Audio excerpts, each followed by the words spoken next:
Not that taste. She was a charming 19-year-old office assistant when he first met her, fresh out of Oakleaf Votech with a diploma in office management. Her eyes were a warm brown, framed by blonde hair that fell to her shoulders, and her small, round face was marked by a distinctive smile where her front teeth slightly protruded, reminiscent of a chipmunk.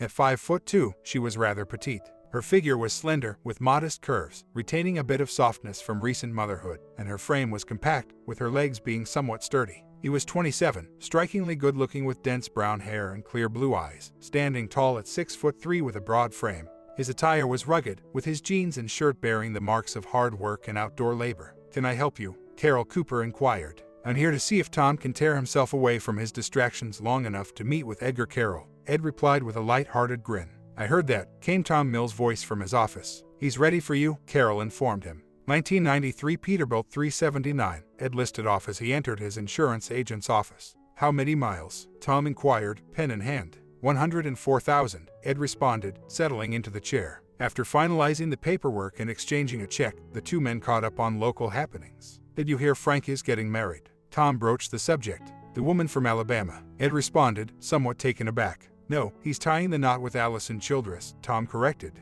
"Really? That's great news for him. What about Serena, though?" Ed inquired, showing a hint of surprise. "You mean my girlfriend?" Tom replied, barely concealing a grin. "She's certainly attractive," Ed acknowledged, quickly covering his tracks. "Right. Oh, by the way, your premiums are going up next month," Tom mentioned nonchalantly. "Really? Doubling down, are we?" Ed inquired. "Perhaps an apology might be in order," Tom suggested subtly. "Right," Ed acknowledged with a grin. "Talk later," Ed concluded as their gossip well ran dry. The woman quickly minimized the solitaire game she was engrossed in on the office computer. Ed gave her a smile, which she warmly reciprocated. Carol Cooper was not fond of Ed's unkempt appearance and stained clothes. However, she couldn't help noticing his well-defined figure showcased by the tight jeans, as well as how his broad shoulders stretched his worn t-shirt attractively. Observing from the back, she noted his thick brown hair tied in a ponytail. "Who was that?" she inquired of Tom. "Edgar Carroll," replied Tom. "An old school buddy of mine. He once saved me from a bully back in 4th grade. And when I started Oakleaf Insurance, he was my first client." He glanced at the younger woman, noting her somewhat informal attire for the office and her noticeable legs. Yet, given her youth and inexperience, he thought it trivial to comment on her dress code at the moment. "Should I tell him you're interested?" Tom joked. "I'm not sure," Carol responded sincerely. "I've already got enough on my plate with family commitments." They were then interrupted by another customer, and the conversation about Edgar was shelved for the time being. A few weeks later, Ed reappeared, teasing, "I see the formidable captain hasn't scared you away. Do you even own a mirror?" Tom retorted. "They all shattered last time you visited," Ed quipped, passing by Carol's desk. "And how's the delightful girlfriend?" "Ended it. Her constant complaining was too much," Tom confessed, greeting Ed with a handshake. "What's new with you?" "I secured the Service Bay contract for Oakleaf County's public vehicles," Ed announced with pride. "No way. Seriously? You landed that?" Tom exclaimed, genuinely impressed. "By the way, that woman over there," Tom inquired after they had dealt with the massive pile of paperwork.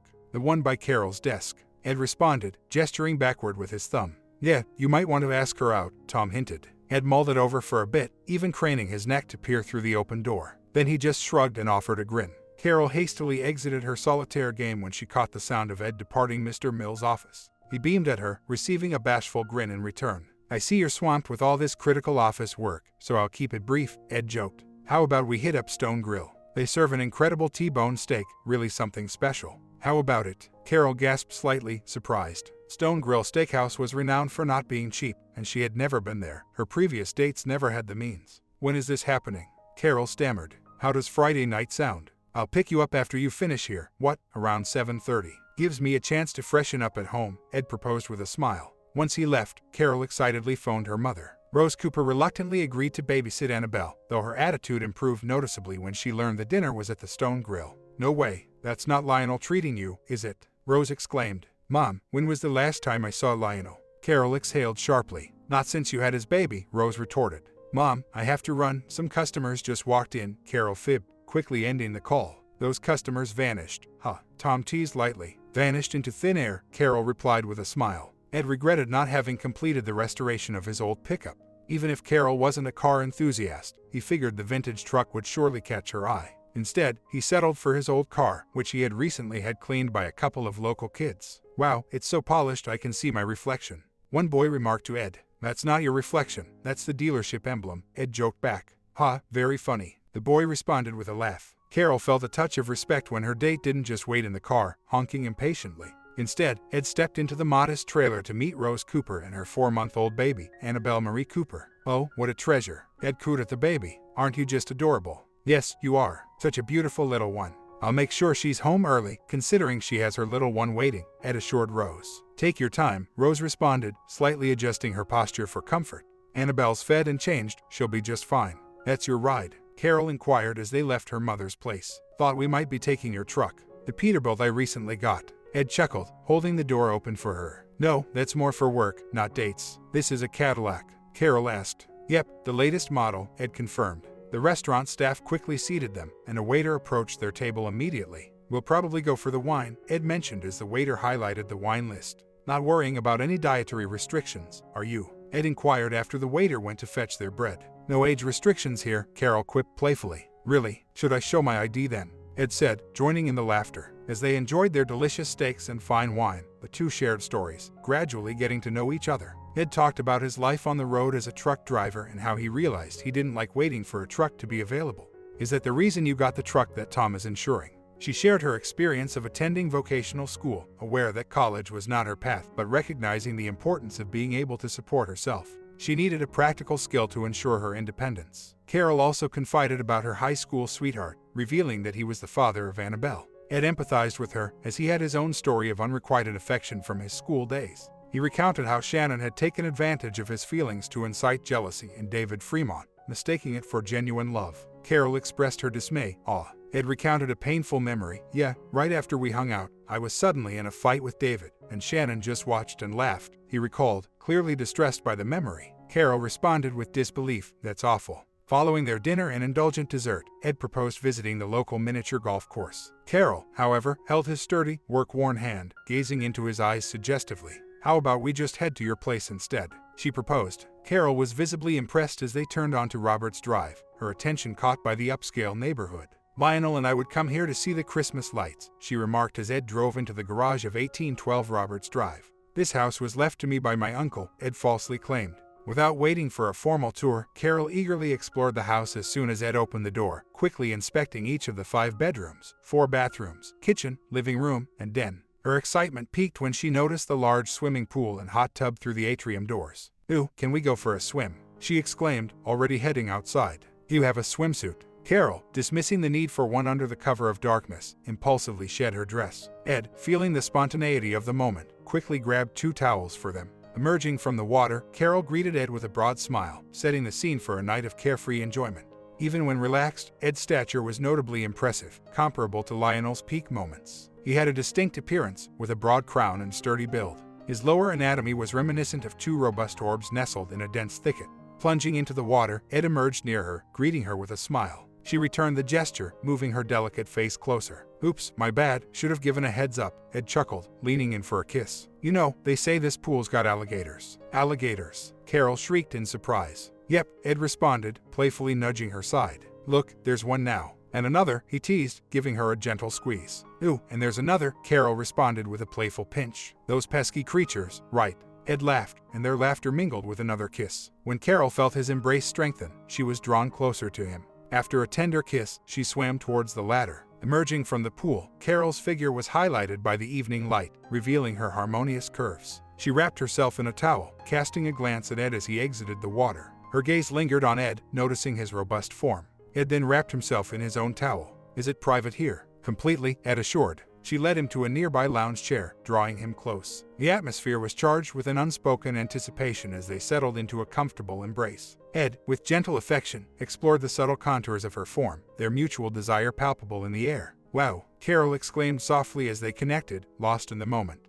"Holy duck," Ed murmured, reveling in the intense sensation of closeness and warmth. "Just be careful, okay?" Carol whispered as he moved closer. She let out a soft cry, a wave of intense feelings washing over her as he continued. Ed felt a rush of urgency. "I need a moment, where should I go?" Ed gasped. "Stop, please stop," Carol urged in a panic. Ed withdrew and distanced himself from her. Carol shifted, sitting close to him, her attention focused on him in a fervent gesture of intimacy. She was visibly shaken by her own intense emotions. "Oh, it's happening," Ed grunted. Carol moved back, her expression intense as she continued her fervent actions. Ed felt overwhelmed, his moment of release imminent. Carol, eyes shut, seemed to be in a tumult of emotion. She gradually calmed down, her breathing steadying. There's something so exhilarating about this, Carol confessed. She reached for a towel, cleaning herself up. It's strange, she mused with a smile. The thrill of the moment really gets to me. That's interesting to know, Ed replied, still catching his breath. On another occasion, Carol and Ed explored further, with her guiding him through a new and intense experience. She expressed her feelings vividly, urging him on.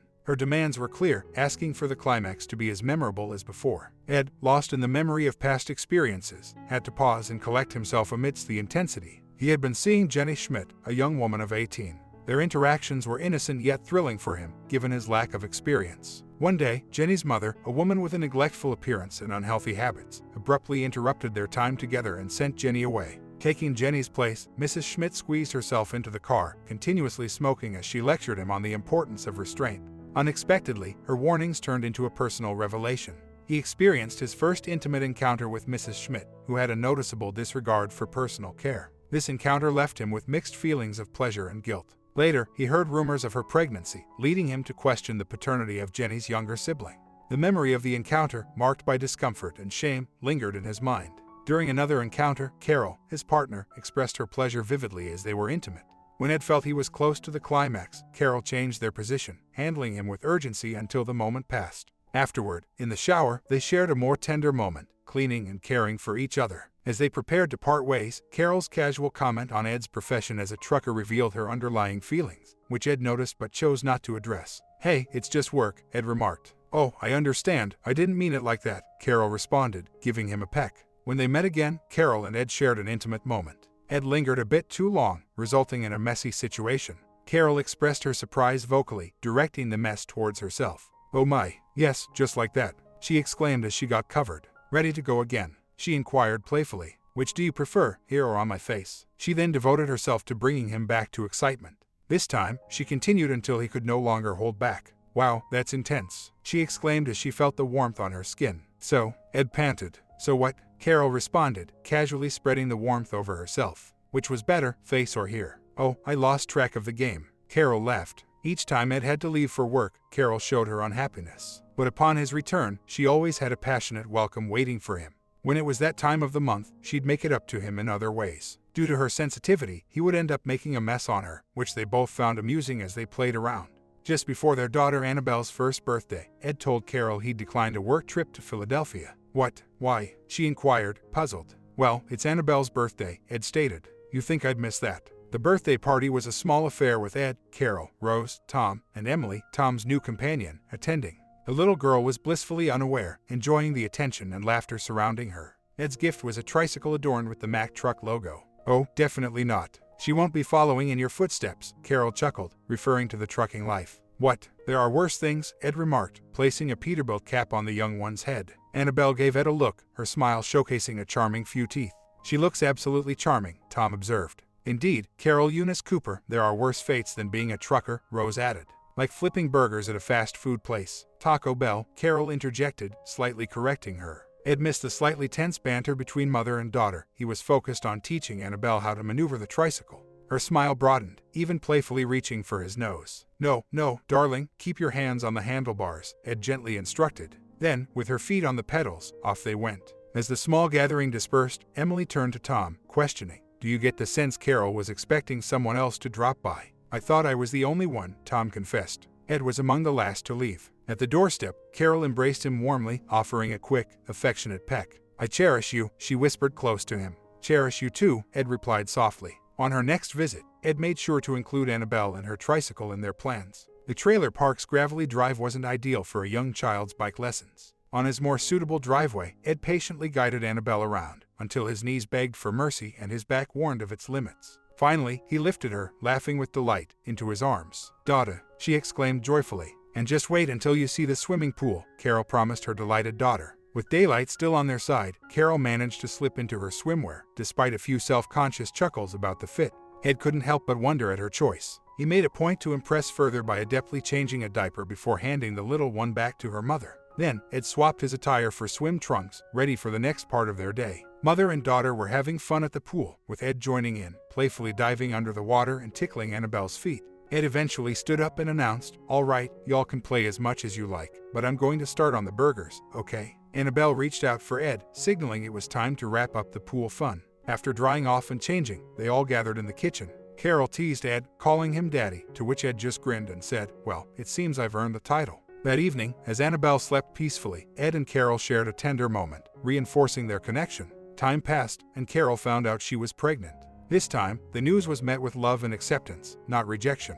The father expressed his joy and commitment with a beautiful engagement ring, which Carol proudly wore at work. When Carol experienced unexpected medical issues, her colleague Tom was quick to assist, driving her to the hospital. He also made sure to contact Ed, who rushed back from his trip to be with her. Back home, Carol, feeling disheartened, tried to return the engagement ring to Ed, saying, "I guess you might want this back." Confused and concerned, Ed asked, "Why would I want that?" "Because things are different now," Carol managed to say before being overcome with emotion. Their wedding, held in a quaint church in Sweet Oak, Texas, was a simple affair, symbolizing their straightforward and sincere commitment to each other. "Members of my church get a discount on the ceremony, just $50. For non-members, it's $100, Brandon mentioned. "A deal at any price," Ed chimed in with enthusiasm. Carol chose not to take Edgar's surname after their marriage, nor did she opt for a hyphenated version, which was quite common. "Really?" she retorted with disbelief when Ed expressed his disappointment.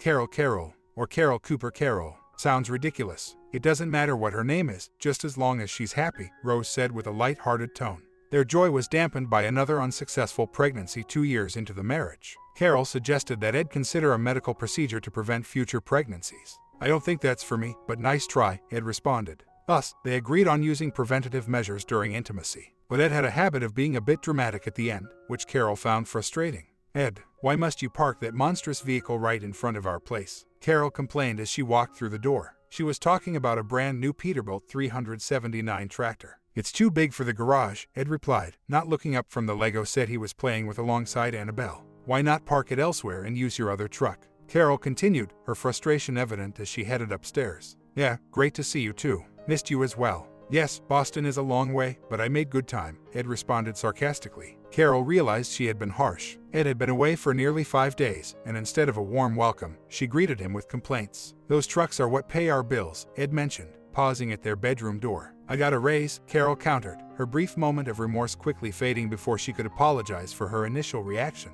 That might just cover the electricity bill, Ed thought to himself, but chose to keep the peace by staying silent. By the time dinner was done, the bathwater had cooled, and their little one was finally dreaming. Carol was ready for some alone time with Ed. She prepared them both, a hint of mischief in her actions, and took her position with a knowing smile. "Wow, you've got skills, been keeping secrets," Ed chuckled, half in jest. "Maybe," Carol playfully responded. "I've got a husband who's always on the road, but he makes homecomings memorable." They shared a moment of closeness, full of laughter and warmth. As they neared a mutual crescendo, Carol shifted, guiding them to a tender conclusion. Carol's euphoria faded by morning, her job at Oakleaf Insurance feeling more like a burden. Ed, ever supportive, took care of their daughter, Annabelle, while Carol struggled with her breakfast, lost in thought. "What's on your mind? What do you think would make you happier?" Ed inquired, cleaning up after their daughter. "It's just, Tom brought in this new hire, Annette. Honestly, she's unbearable. Got her broker's license and suddenly she's the expert, even though I've got more experience," Carol vented, her frustration evident. Hey, language," Ed gently scolded as Annabelle mimicked her mother's words. "Like you're one to talk," Carol retorted, though Ed's focus remained on finding a solution. "You ever think about going back to school? If Annette's setting the bar, you could easily surpass it," Ed suggested, ever the optimist about her potential. Carol's grievances about work continued, but Ed's encouragement about further education and improving her position at Oakleaf Insurance offered a glimmer of hope. With Rose unable to care for Annabelle, she started attending Stagecoach Daycare, which became a new source of joy for her, especially making new friends. However, Annabelle's brightest moments were the days spent with her dad, cherishing every second together when he wasn't on the road. Carol was successful as an insurance broker and adept at gaining new clients for Oakleaf Insurance. However, she resented having to contribute her own money to the household expenses. Usually, the sight of Ed parking his Peterbilt truck at home for a few days would soften her stance, and she would reluctantly agree to pay a bill while Ed would park his truck at Oakleaf Freight Lines. Ed was upset when Carol used her bonus to make a down payment on a new Lexus, highlighting that the house needed a new roof, the pool required repairs, and they had just enrolled their daughter Annabelle in Friendship Christian Academy. Carol threatened to become cold and distant. Ed's unbothered response only aggravated her more. Carol tried to negotiate with promises of intimacy in exchange for keeping the Lexus, but Ed's calm demeanor only frustrated her further. "I might just be a simple truck driver, honey," Ed remarked, "but it seems to me that with 3 people in this household, we all need to contribute to make it a home." I hate you, Carol hissed, snatching the keys from the counter. Ed nonchalantly replied. Carol was mortified when she had to return the Lexus and was particularly bitter about paying for Annabelle's tuition. Linda Wright, the school administrator, noticed Carol's reluctance but remained silent as Carol reluctantly handed over the tuition check. Eventually, Carol did acquire a Lexus after 3 years of diligent saving and hard work. Yet, she found no joy in it, still upset over the loss of the first car and resentful about the ongoing educational expenses for Annabelle. Why should we pay for St. Catherine's Elementary School when there's a public school nearby? Carol argued. Seriously, with the recent safety incident at that public school, you think it's safe? Ed countered, shocked by her suggestion. Carol had no comeback and grudgingly paid for the school uniforms. Annabelle sensed her mother's displeasure, especially when dental bills arose due to cavities, who opted for the basic dental care plan. Ed remarked as Carol bemoaned the dental costs. Discussions about finances invariably meant a tense atmosphere at home, with Carol becoming increasingly irate and Ed remaining indifferent, especially knowing that these discussions would lead to a lack of intimacy, which seemed to bother Carol more than it did him. What truly exasperated her was Ed's calm, rational approach to discussing any issue, talking through the necessity of expenses, and strategizing their next steps. He never raised his voice or reacted to her fury, simply presenting the facts. Why do we even bother talking? Why? Carol yelled at him. You've already made up your mind. Just do what you want. Oh, darling, your words stir something in me, Ed replied with a hint of sarcasm. Try anything, and I'll scream, Carol retorted. You're already screaming, Ed noted, before he playfully picked her up. He carried her, resisting and fuming, straight to their bedroom. She was livid when he set her down on their large bed. His smile only fueled her anger further. That smile was because he had noticed her state of undress, which seemed to contradict her outward anger. The intensity of their confrontation quickly shifted as they became entangled, their anger morphing into a passionate exchange. I can't stand you, she declared amidst their heated moment. Feelings mutual, he responded lightly, as the intensity between them grew. Their argument seemed to dissolve as they continued, with Carol managing to remove her dress in the heat of the moment. Their passionate exchange culminated loudly, marking a temporary ceasefire in their verbal sparring. I still can't stand you, she said, her tone softer but still tinged with frustration. Ed acknowledged, offering her a gesture of care amidst their tumultuous interaction. Meanwhile, Annabelle, through St. Catherine, found herself engrossed in soccer. Ed took the opportunity to learn everything he could about the sport, spending afternoons in the backyard practicing with Annabelle and her best friend from the neighborhood, Grace Timmons, fostering a shared interest amidst the household's complex dynamics. By now, Annabelle mirrored her mother with her long blonde hair, round face, and distinctive smile that resembled a chipmunk's. Unlike her mother's sturdy frame, Annabelle was more petite, a trait Ed ascribed to her constant activity. She and Grace were perpetual whirlwinds of motion, never just strolling but always sprinting. Grace, with her fiery red hair, brilliant green eyes, and a face dotted with freckles, was undeniably adorable. Her mother's warm and loving nature was clearly reflected in Grace, who not only inherited her mother's vibrant hair and eyes but also her sunny disposition. Ed, whenever he wasn't traveling for work, was a fixture at their sporting events and practices. When Annabelle and Grace started 5th grade, Carol approached Ed with news. Ed awaited eagerly, hoping it might be about expanding their family. Secretly, he yearned for another child, perhaps a little sister for Annabelle or a brother. Carol began tentatively, you know, Tom really helped me by offering a job when I was unskilled. Ed watched her closely, puzzled by her avoidance of eye contact. The shortness of her skirt was noticeable but didn't divert his attention from the conversation. Carol admitted, truth be told, I've been instrumental in Oakleaf's success. Without my efforts, Tom's business wouldn't be as prosperous. Ed stayed quiet as Carol disclosed her intentions to start a new insurance agency with a partner. They had already secured the necessary licenses, sought the required permits, and completed registration with the state of Texas. Was all this finalized during today's lunch? Ed asked, his calm belying his inner turmoil. Carol looked puzzled, crossing her legs. What? Despite the distraction of her attire, Ed kept his gaze fixed on her face, trying to make eye contact as she looked away. All this preparation for licenses, permits, and registration, Ed remarked, the irritation creeping into his voice. It all takes time, indicating you've been planning this for a while. Carol shifted nervously, finally meeting Ed's stern look, then averted her eyes again. And I'm just finding out now. Ed's voice was tight with frustration. Carol faltered, struggling to articulate her thoughts. I guess you just didn't want me to change your mind, Ed surmised. Finally, Carol met his gaze, her expression steeped in resentment.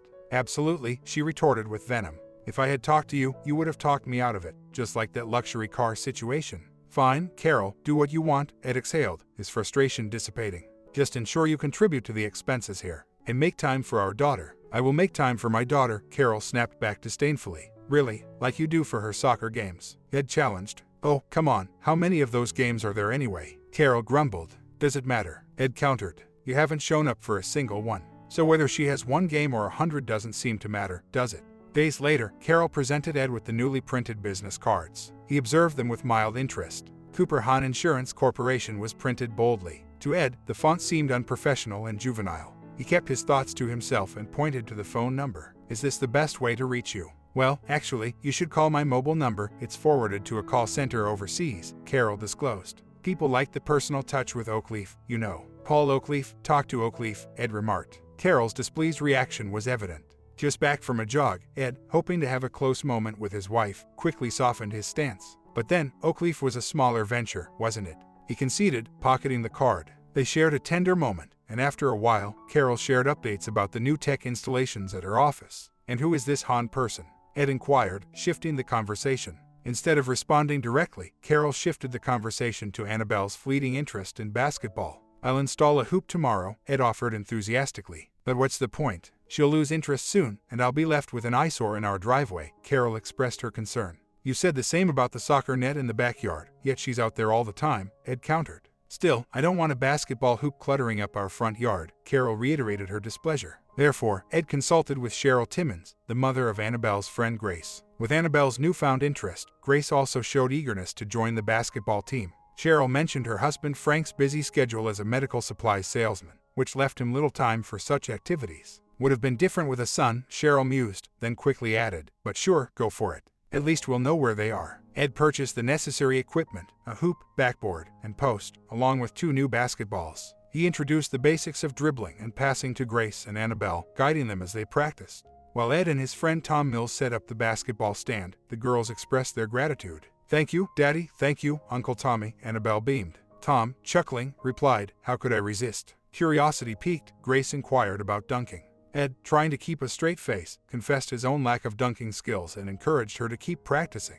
On the porch, Tom, Cheryl, and Ed relaxed, enjoying cold drinks and watching the girls attempt shots. You're brilliant, Tom joked with Ed. Cheryl excitedly cheered for Grace's near-successful attempts. When Frank returned from his business trip, he was greeted with the sight of the new basketball hoop and tales of Ed's assistance. Intrigued, he made his way to the Carrolls to see the setup for himself. So, what do I owe you for the setup and the ball? Frank inquired. Hey, Frank, how about a beer? Ed offered. I'd never turn down a cold one, Frank responded. Look, Frank, we know the kids are safe, they're outdoors getting exercise, Ed mentioned when Frank again mentioned the expense. He gestured towards his own lawn, which was well kept, with a pristine garden and a spotless driveway. My wife insists on keeping our driveway clean. Your wife was cool with the mess. So tell me, Frank, what do I owe you? How about another beer and we're square? Frank proposed, extending his hand to Ed. When Annabelle and Grace started their first year at Sacred Ascension High School in Oakleaf, they were already dubbed the Tornado Defense. Guarding the ball against one meant leaving yourself vulnerable to the other. Annabelle had a reputation for aggressive rebounds, while Grace was known for her precision in scoring 3-pointers. Carol attended one of Annabelle's games but was overwhelmed by the noise and the strong smell of the gym.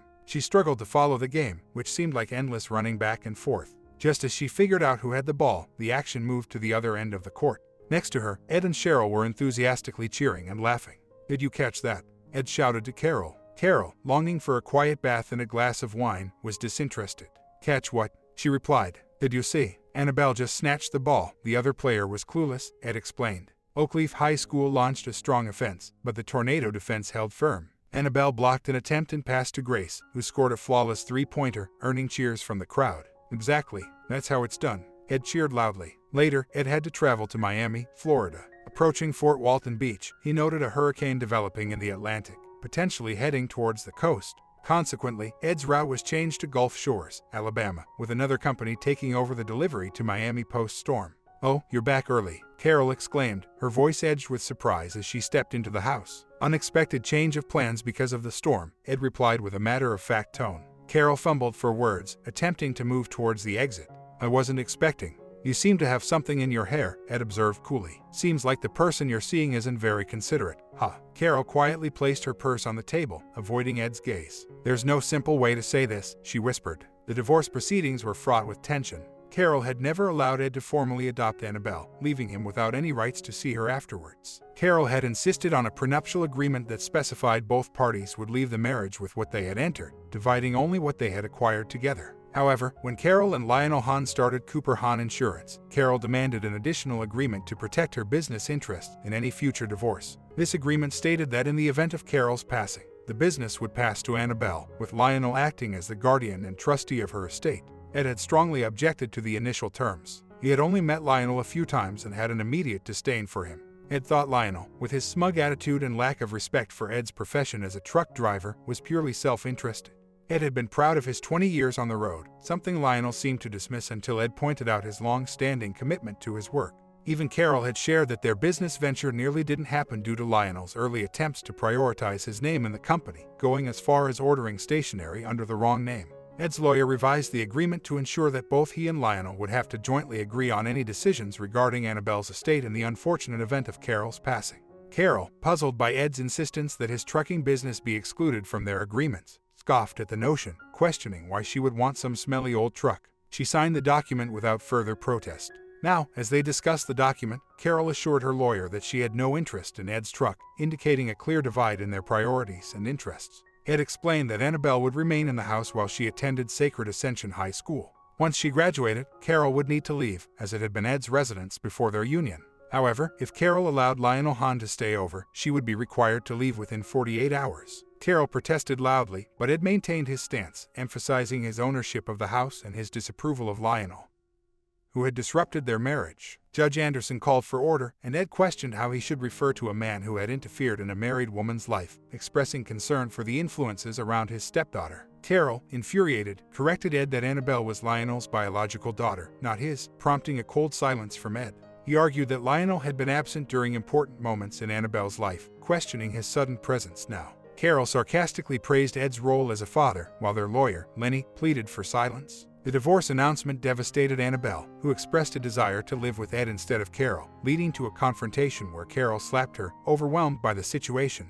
My comment: Carol was an easy woman since the first date, only people like OP couldn't see that. We will see if OP can overcome his relationship in the final ending. Subscribe and hit that bell to catch the latest ending, and I will see you there.